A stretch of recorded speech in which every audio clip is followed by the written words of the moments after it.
Welcome everyone that's here. We're going to be talking about SEIS today for the administrators that are site administrators. My name is Brian Borsos. Can go on to that next slide. And I'm the case content specialist person that oversees SEIS. With me today are Rhodora and DJ, and I'll let them introduce themselves. I'm DJ. Go ahead, Rhodora. Okay, so I'm Rhodora, and I'm the SEIS data analyst. I'm part of the data team that maintains the accuracy of SEIS student records.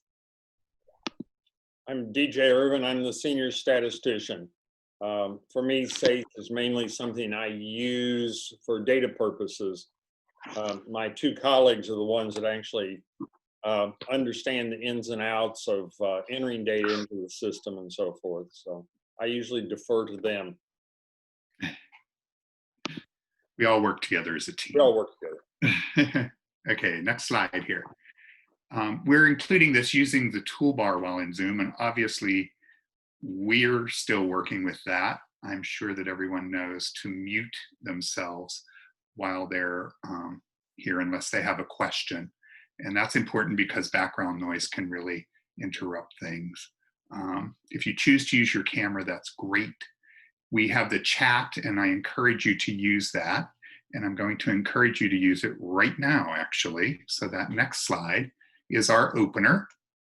So as you come on to the meeting, if you could sign into the chat with your name and your role, the school that you work at, and up to 5 words, how do you make someone smile? Now, I'm not a big opener kind of guy, so this is a little bit of a challenge for me personally, because I'm not that warm and fuzzy kind of guy.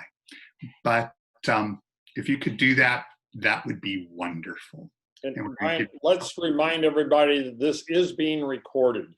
Oh yes, this is a session that's being recorded.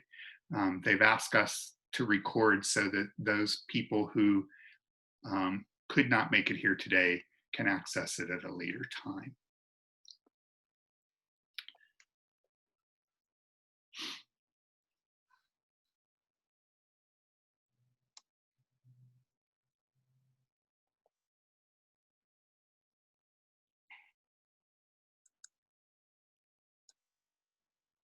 So, Rhodora, can you do present mode? I don't think I can. Okay.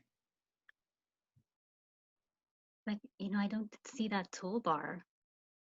It's not on your top. Okay. All right, moving to the next slide are the SFUSD norms, and we always start everything with that. The keeping equity at the center and being engaged and present and part of the solution. This year, the braver norms have been introduced, and they coincide with the standard SFUSD norms. They've been added because of the current social climate and trying to keep that insight that people seem to have going as much as possible. So keeping liberation for the oppressed at the center is part of that whole equity piece. Being part of the solution toward liberation is part of that engagement and being present and comfortable in discomfort, because sometimes it absolutely takes discomfort if you're going to be part of the solution. So we want to acknowledge that very openly in the special ed department. Our outcomes for today are hopefully to have understanding of the importance of the IEP timelines, because they are critically important, and the accuracy of the IEP dates and progress reports. Those things are extremely important. The other thing that maybe should be at the top of that actually is the importance of affirming. And affirming, we'll get into exactly what affirming is, but IEPs and amendments really need to be affirmed. The other piece here that we want you to walk away with is the roster accuracy and how that the students who are identified in synergy that are at your school site and the students with SEIS accounts at your school site should match. And sometimes that doesn't. And we find out much later that there is a student who should be receiving services and hasn't as a result. We'll get into that a little more too. So the agenda today is how to sign into SEIS, understanding the dashboard. We're going to spend some time there on the dashboard. Future versus current IEPs, amendments and transitional reporting. And that's a piece that is, again, critical. All of these things are, but those things are critical. Progress reports, because they're part of this whole process. And some training material resources that we'll have as links for you. And then the SEIS help.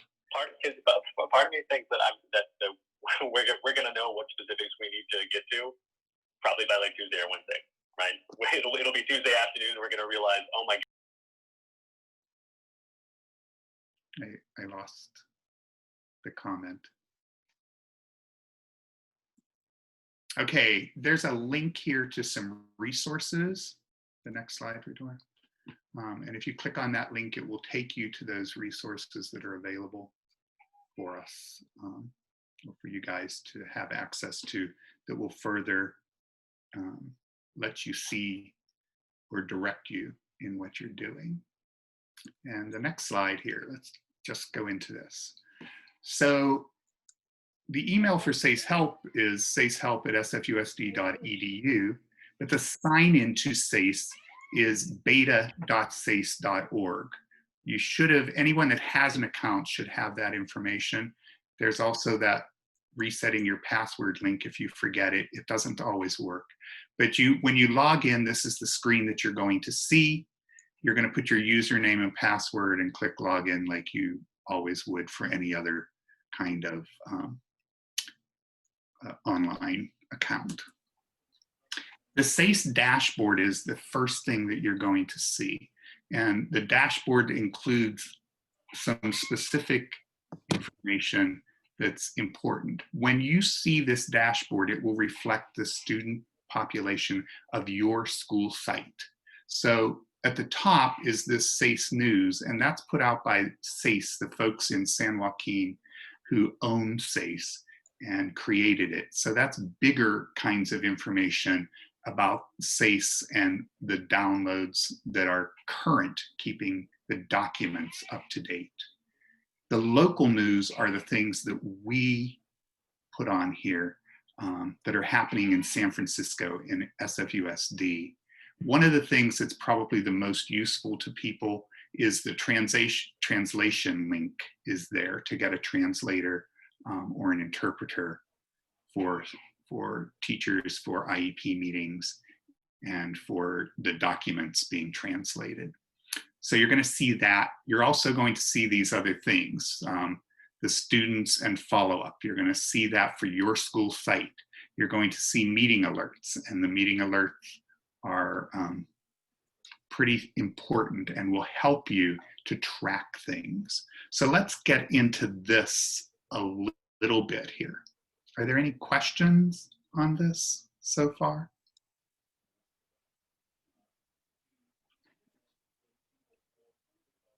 Okay. So you'll see this circle with blue and green on it. And these are the students that are at your school. That number, that total number will reflect the students at your school who are either have been identified to be special education students. Can you move to the next slide, Rhodora? No, the one before that, 10. Okay, I'm sorry. I'm not seeing the whole slide there. So that reflects the whole number, the students who are currently eligible for special ed services and any of those students that are being assessed now. In blue, if they have a blue dot in their name, they're eligible. If they have a green dot, they're in assessment and their eligibility has not been determined. They would need to have an initial IEP meeting after the assessments are completed, and then if they are determined to be eligible in SEIS or by that IEP meeting, they would be made eligible in SEIS and that dot will turn blue. So any student, I'll say this right here too, because this happens a lot, any student who has not yet had their IEP meeting, even if their assessments have been completed, if the IEP meeting has not been completed and the parent has not agreed to special ed, will remain green until we get that approval from the parent to make them eligible. Next slide. The next portion of your dashboard, you're going to see this follow-up and this orange, blue, and green bars. Those are going to tell you the number of unaffirmed IEPs that you have, the number of unaffirmed amendments, and the number of unaffirmed, unsigned IEPs that have been held. So an unaffirmed IEP is if the meeting's been held, all IEPs are supposed to be affirmed within 7 days. So if they're not affirmed after 7 days, this is going to increase. And we'll get into affirming a little throughout this, because affirming is key. That's the thing that notifies the state that the IEP has been held, and it becomes a transaction. And without that transaction, the state doesn't acknowledge that that meeting has occurred. The unaffirmed IEPs are the same type of thing. Unless it's affirmed, it's not going to be acknowledged to have happened. So we can't actually implement those services, or should not be implementing those services, until we have affirmed IEP or an affirmed amendment. We always need to get parent signature.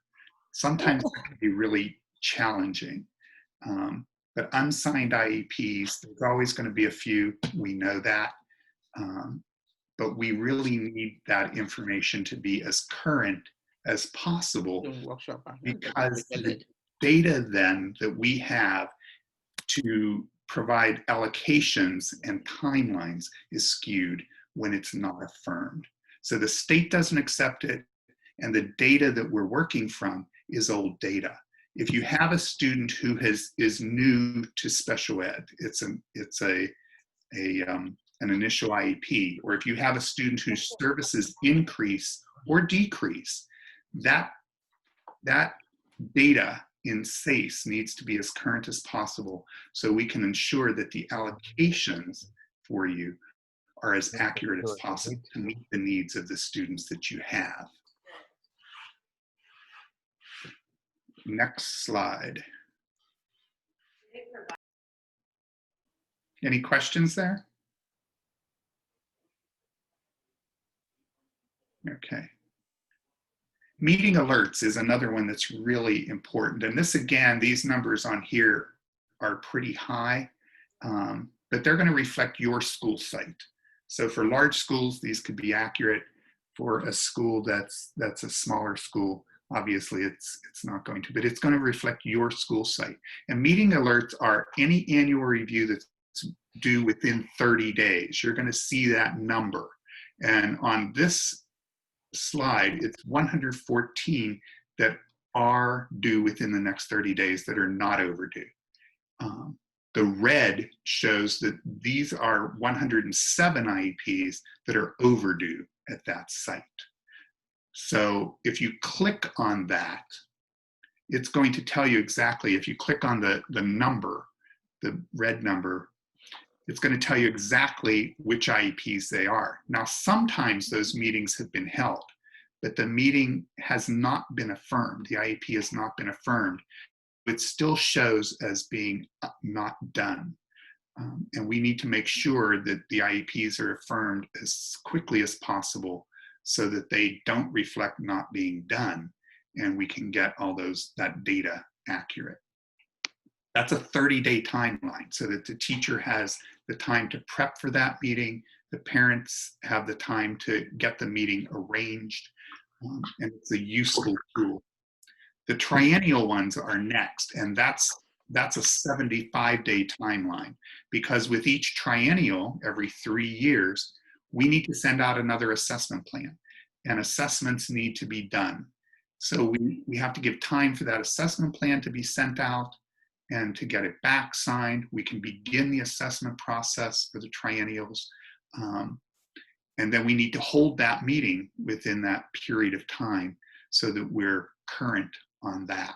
And it's the same kind of thing with those numbers. The red is always going to be those that are listed as overdue. Again, a lot of times those meetings have been held and they are not affirmed simply because in the case of students who are not with initials, but in the case of students who already have IEPs, the IEP should be affirmed with or without the parent's signature within a 7-day period after the meeting has been held. If the parent signs after that 7 days, the case manager can go back in and affirm, and when in the affirm process, and they can mark that IEP as having been signed. There is a way to do that, and we work with them on that, and the content specialists can work with them on that as well. For initial evaluations or initial IEPs, there are timelines around those things too, and holding those meetings. Now, for initial IEPs, we must have a parent's signature before we can affirm that IEP. They have to give initial consent for their child to receive special ed services. Once we have it and it's ongoing, then the signature is still very critical and the agreement is very critical, but we can affirm. Teachers are not going to have the option to affirm those initials until we get that signature. And we now have the electronic signature piece there, so that's really helpful. The parts C and B on that, I should say 30-day reviews are for students that transfer in to the district, and we need to do those in that time frame. Every kid that transfers in needs to have an IEP within 30 days. The part C to B transition and the infant meetings are obviously for those young students who are in the pre-K area and that early ed. Those are numbers that you will only have if you have any of those programs at your school sites. So there's something also to pay attention to. We can move on to the next slide. Hey, Brian. You have a question? Yes, this is Rosina. Yes. At Sunset. I am wondering, I'm looking at my SEIS dashboard now, and which tab do I look at for the meeting alerts? Like, where do I go? So you should be able to go to your, let me pull this up here for 1 second. When you log into SEIS, it should be the first thing that you see.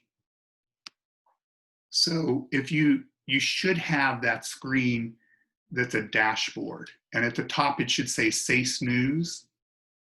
Yes.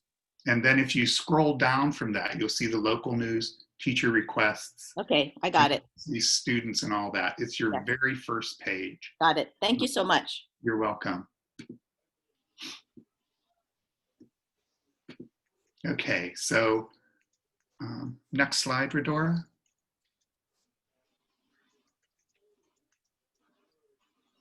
So meeting alerts is a really important one because, as I explained before, it's going to tell you about the next annual or the next triennial, and it's right there.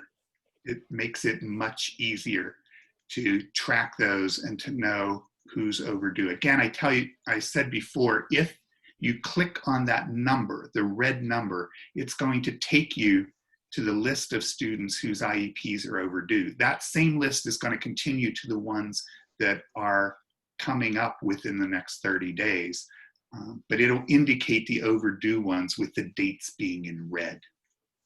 Those initial evaluations, we need to have parent consent within that 60-day period. I think most everyone knows that when we have assessment plan sent out and we receive that assessment plan back from the parent signed so that we can begin the assessment process, we have 60 days to assess all the students and hold the IEP meeting and conclude everything.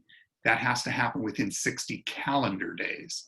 There are exceptions for that. It can be extended only when there's a break period of more than 5 days. So we calendar that in, and it's factored in to the projection of when that IEP is, what the date that that IEP will need to be due by. So that's another piece that is really important. The 30-day reviews are something that all the case managers should know about when we have a student entering the district from another district. And then the turning 3 and the infant initial evals and the 6-month review are handled solely through the early ed programs, and they're really excellent at doing their best to keep up with that. It's a challenge for them, but they're really good. Next slide here.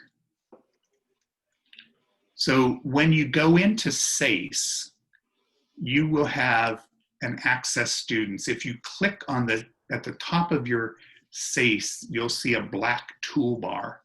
And right next to that home on the left is students. And if you click on students and you click on student IEPs, you're going to get the list of the students who are at your school site. When you find student records, you're going to see each line, and you'll be able to look at the future IEP on the right-hand side, the current IEP, and all of the historical documents that are there.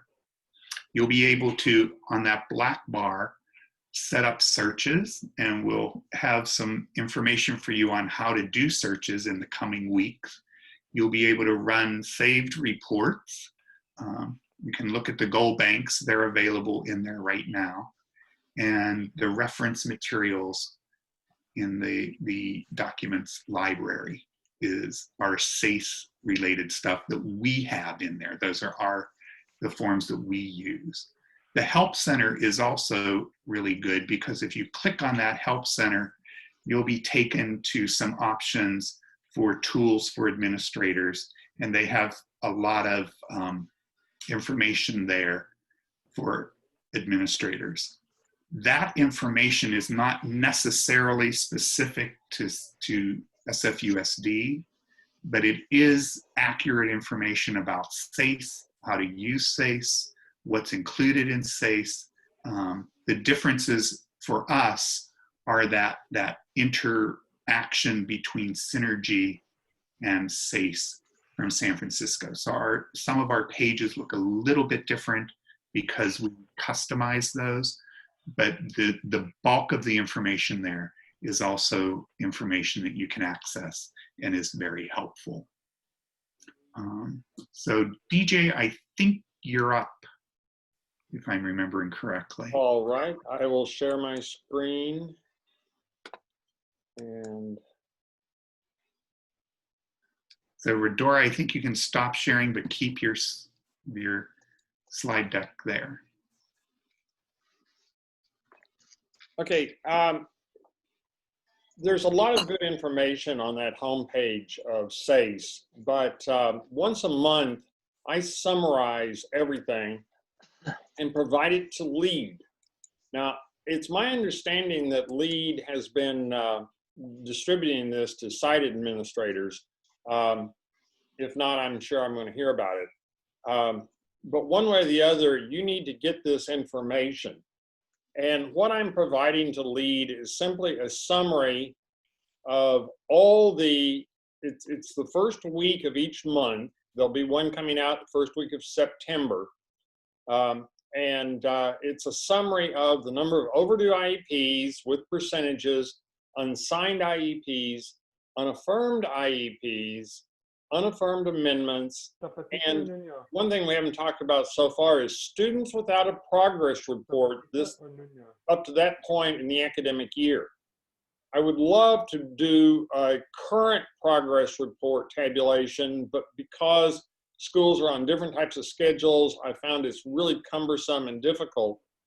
But at least this gives you some idea how many of your students haven't yet received a progress report. Also on this page, you'll notice the cohort dashboard.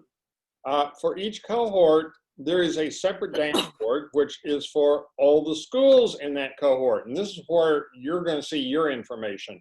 So for instance, this is the high school cohort, all the schools in the cohort with that information that I just discussed. The first month, all these fields will just be black on white. The next week, or the next month, I will include a color coding that shows the direction that that is going. Green is good, red is not good. You've either had an increase in overdue IEPs or unaffirmed amendments or whatever. Also, I am providing a link. We go back, you'll see there's detailed student data, and you'll have access to this. And what it does is for those students who have some sort of compliance problem, it'll provide, I've blacked out the names and the case managers and so on. But for each student, there will be the date of, in the case of this first student, that's the date of the last, when the IEP was conducted that hasn't been signed. This is the date that the IEP should have been held. This is the date that the IEP was held that hasn't been affirmed, and so on. Over here, last progress report, this is the date of the last progress report, and it's an indication that it's way, way past due. If there's nothing here, the progress report's up to date. So blanks here are okay. These just provide you with the date, the target date, and then also for some students that have no record of a progress report, I'm simply flagging those so that you can see that something really needs to get done. So again, this comes out, I give it to the to lead usually on a Friday for their Monday meeting, and hopefully they will be distributing it to you in some way in the days that follow. We can make arrangements perhaps with them to allow me to distribute it directly to you. Last year, I don't believe they wanted that. They wanted to communicate to you directly. So we'll see. Brian, back to you. Okay, thank you. Rhodora. Let's see, I'm stopping the share. Okay, there you Rhodora, are. Now you need to.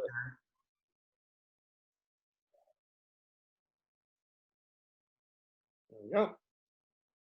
Thank you, Rhodora. Okay. So if you can go to the next slide. We're just going to talk a moment here about site administrator user access. There are different kinds of access in SEIS. One is a site access, and another is a teacher level access.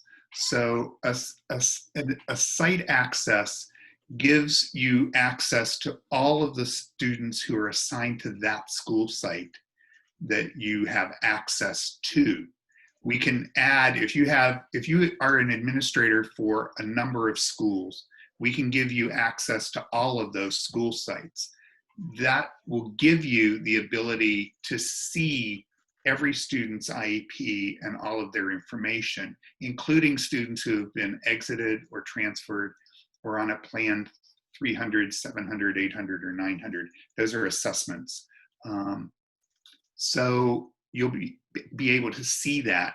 You won't be able to do anything with it. So don't be afraid to use it. Don't be afraid to manipulate things because you don't have access to actually manipulate any of the information. You can't mess anything up. If you also provide services to a student, and this does happen in some situations, that the person who is the administrator also has maybe a background in special ed and can help out with different things, and some folks do that. You can also have a teacher account. So if you need to be able to manipulate any of the information, you need to have 2 different accounts.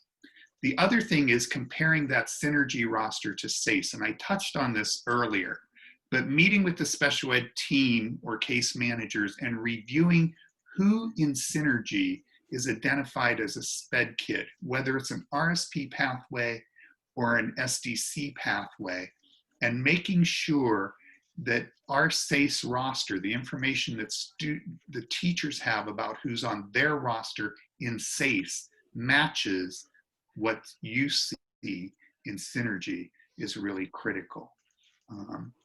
And we sometimes run into situations where a student is not identified in Synergy, but is identified in SEIS, or is identified in Synergy, but is not identified in SEIS. And we need to have those 2 match, because services may not be accurate and may not be delivered. So the order of operations, I think everybody knows this, that an IEP, an annual IEP, is once a year. You're only allowed to have 1 annual IEP. Every 3 years, you have an annual and a triennial. It is really important on that information and eligibility page, and the case manager should be doing this, to check 1 or more of those meeting purpose, that purpose of meeting. If it's an initial, then it's only an initial. If it's an annual, then it's only an annual. If it's a triennial, it should be a triennial and an annual. If we don't have an annual and triennial together, then that student is going to be required to have 2 meetings. They're going to need to have their triennial, but they're also going to need to have an annual when that annual is due. So keeping those aligned makes it better for everyone, but it also makes sense, because if you have a triennial, you've had assessments and you have current information. So the goals and services for that student should reflect that current information. So combining those dates is really important. For high school teachers only. So the high school principals are the only ones that should also have transition checked on there. When it refers to transition on here, it's referring to for the plan for the students who are 16 or older.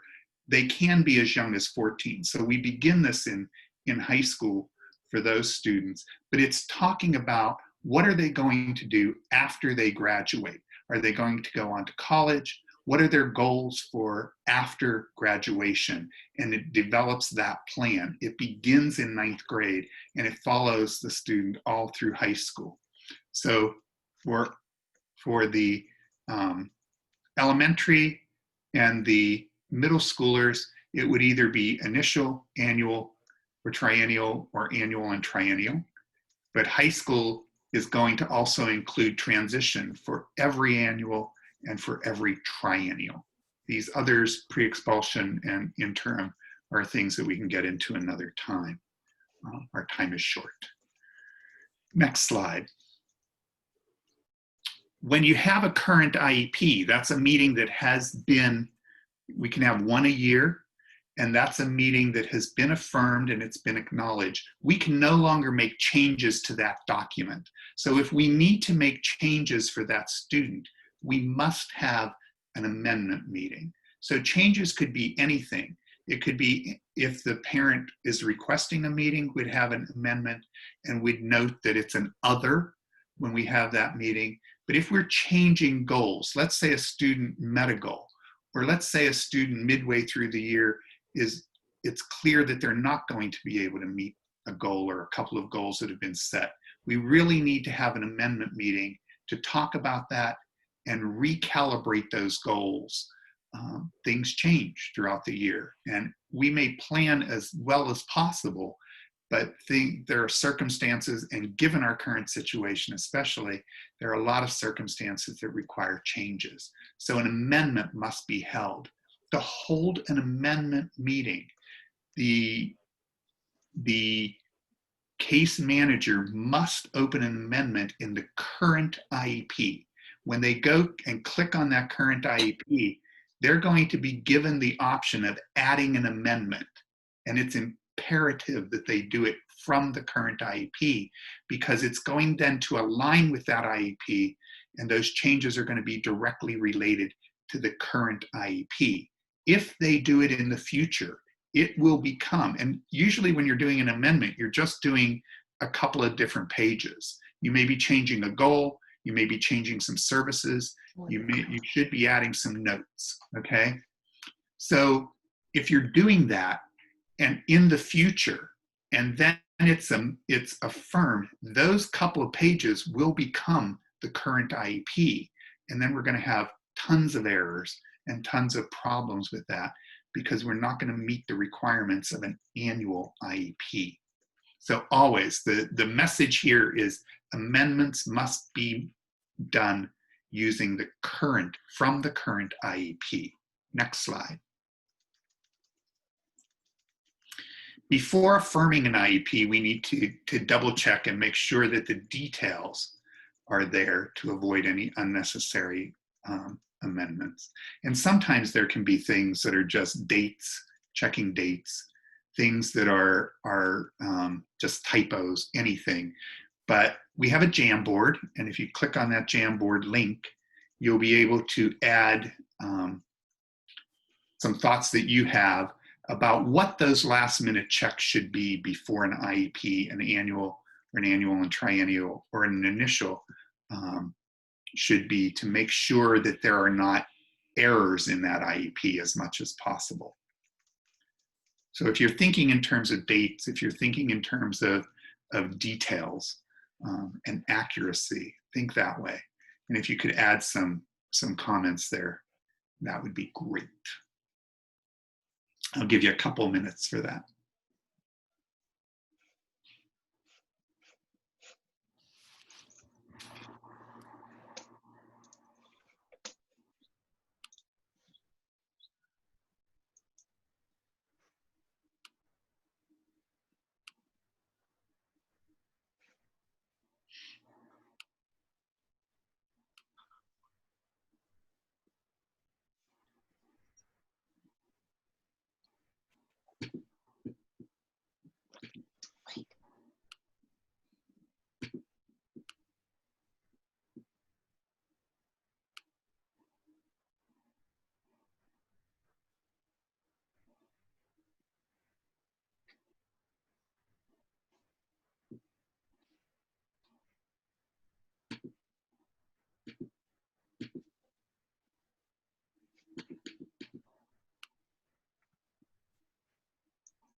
So everyone wants to avoid having an amendment if they don't need to. So making sure that everything is as accurate as possible really is important. One of the things, let's go on to this next slide and we can get those details. One of the things as an administrator in an IEP that is important to really think about. So when you're sitting in these meetings, think about, there are 3 pages in particular that you need to be aware of. And that is the present goals page, the goals page, and the services page. Those are the informative substance of the IEP. They are the meat and potatoes, actually, if you want to think of it that way. So the present levels page is that second page of the IEP.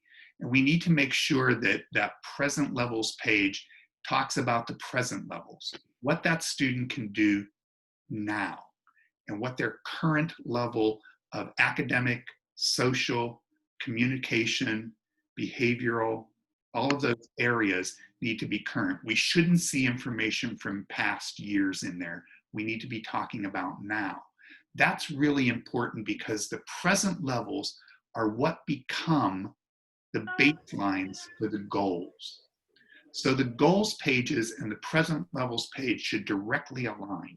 Whatever that current level is, we should see a goal reflected in a need area, any area of need that's been identified that reflects what the students, their baseline should reflect what the present level is. And then we should see a goal that takes them to that next step and challenges them so they can increase their skill levels in that area.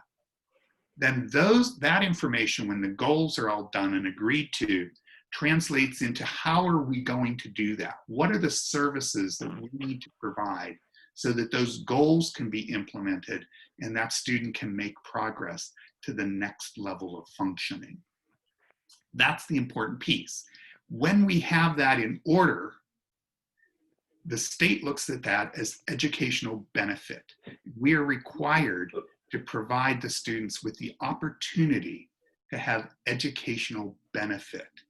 And that's where it is. So I know that during meetings, they can get long and cumbersome, and you have 1,000 things that you're doing. But for these 3 pages in particular, it's really, really important to make sure that these make sense and that they align and that there's a definite alignment between the present levels, the goals, and the services offer a fate page. All the pages are important, but these 3 are really the ones to focus on. So amendments, reportable amendments, you only open an amendment from the current IEP, and reportable amendments have all this Hey, whole. sweetheart. I'm sorry. Yeah.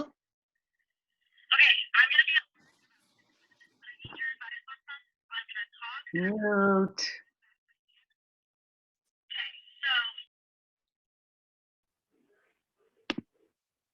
I'm not hearing anything.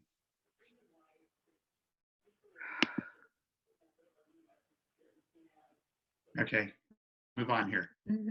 Amendments are a reportable amendment is the transaction in SEIS, but it doesn't become a transaction until it's been affirmed. So affirming is really a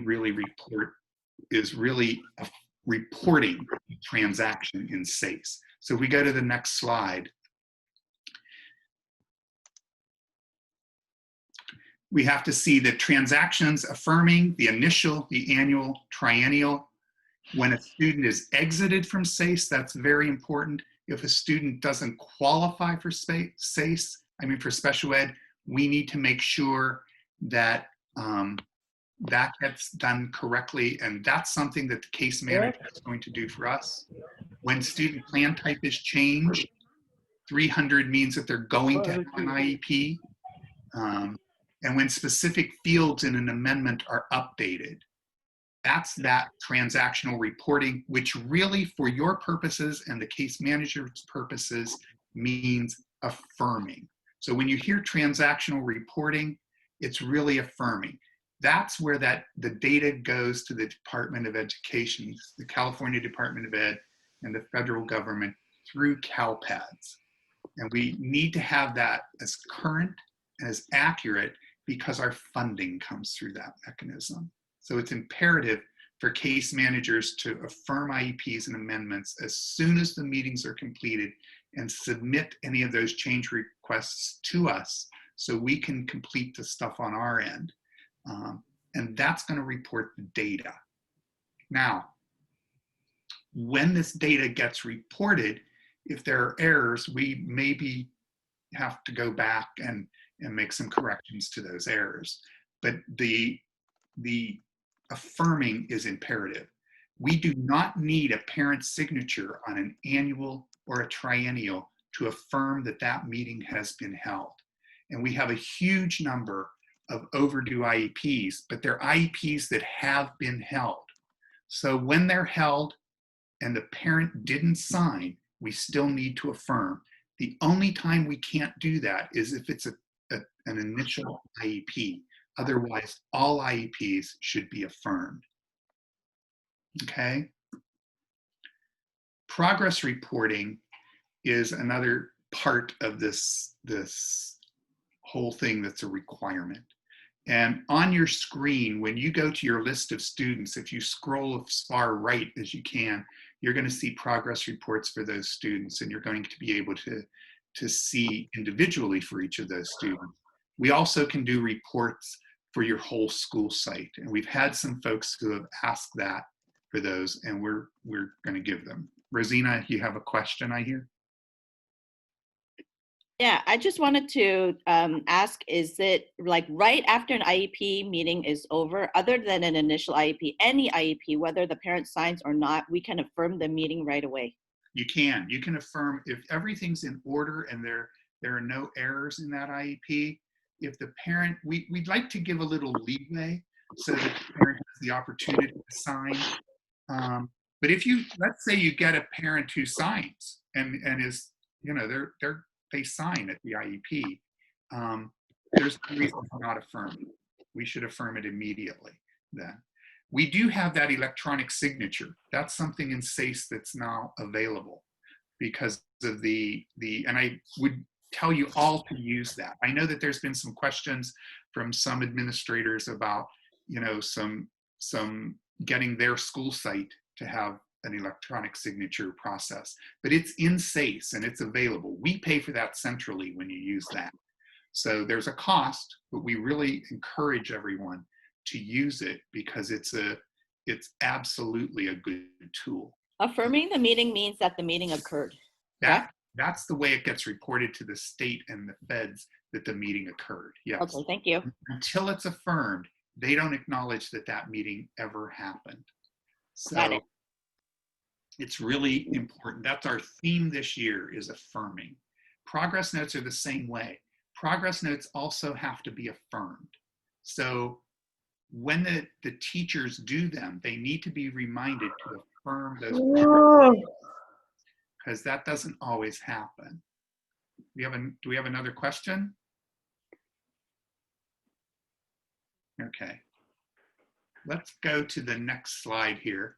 If you need support, definitely contact us. So you can go to your cohort content specialist. They should be able to help you. Your cohort special ed supervisor. Definitely email us on SEIS help if you need things. We will try to respond as quickly as we can. That SEIS help at sfusd.edu is us. We're the people who get that. If you do the support, the SEIS support, you're going to go to San Joaquin and the folks who developed SEIS. Rosina? When we affirm the progress report, Mm-hmm. it's just that we gave the progress report to the parent, and then we put into SEIS that we gave the like affirming. What does affirming a progress report mean? So affirming a progress report means the same thing actually as affirming anything else. It PDFs it. It makes it a document then that is official and part of the IEP and cannot be changed. Okay. And I think that's the reluctance sometimes as a former teacher in the district. The reluctance is may need to make changes to this, and we need to get past that and recognize that if we need to make changes, the process is there to make changes. Okay. So it's affirming in the progress reports needs to be done in the progress report itself. It's a different button, but the teachers should have that information, and I'll make sure that that gets included for them as they get trained, if anyone new. But that's a good piece. That's a good important factor. It's a different affirming button in the progress note itself and on that page to affirm it, but it needs to be affirmed. Okay, so if you need help with anything, let us know. Definitely contact us. If you contact the SEIS support at San Joaquin, you're going to get the big folks, and they may direct you back to us because that's who the developers are. And thank you. Does anyone have questions or anything? We have a little bit of time left for any other questions that might be out there.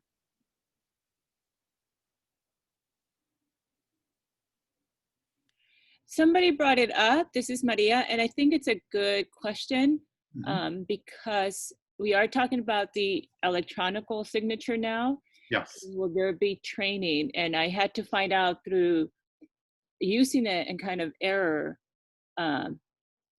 where I affirmed one IEP and then tried to do the signature, but was not able to get into the electronical signature part because I affirmed it. Right. It's not, if it's affirmed, it's not going to be, So, what it's kind happens is when you do the electronic signature, you should do that before you affirm the document.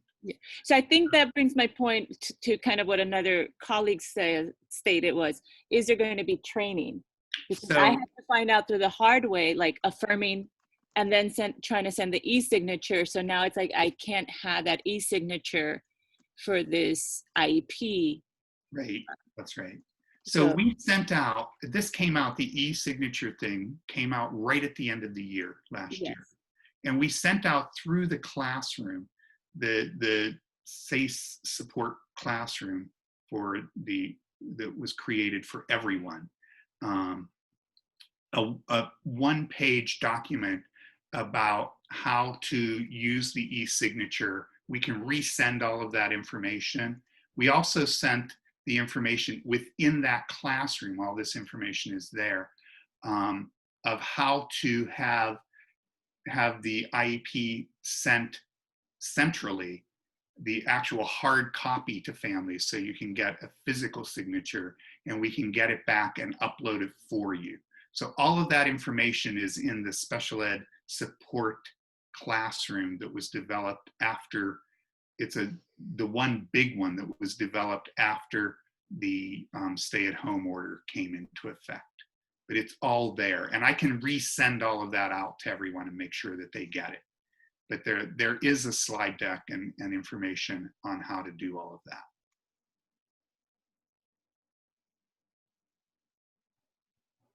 Any other questions?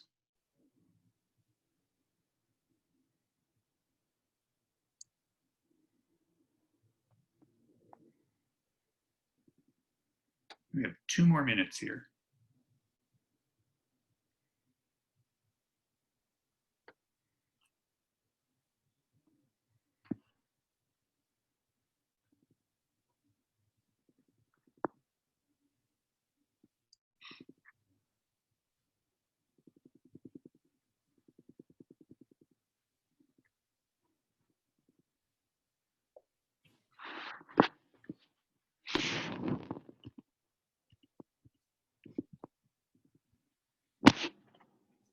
Hey, Brian. Yes.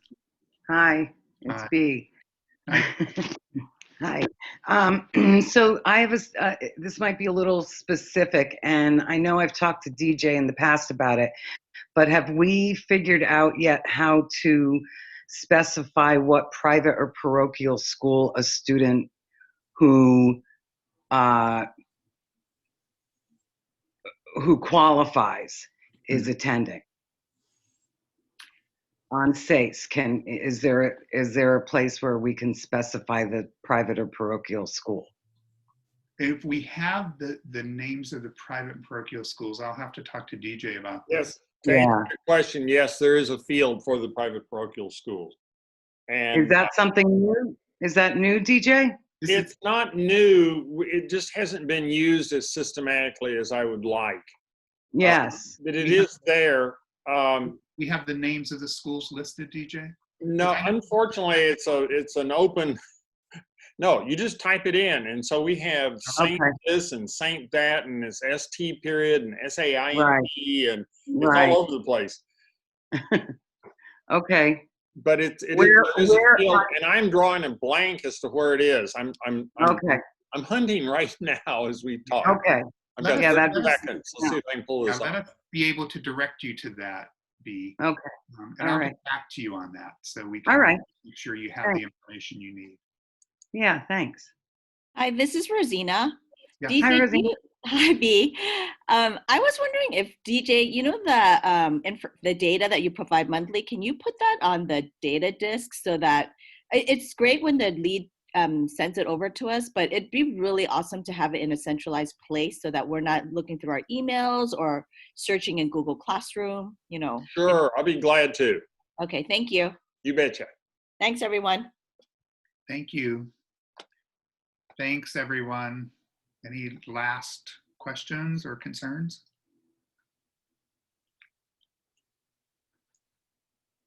We will be doing more of this kind of thing through the coming year and in the coming weeks so that folks can have the information they need. Please let us have some feedback so that we know what your needs are and we can gear things toward your needs. That's our real intention. Thank you all. Thank you.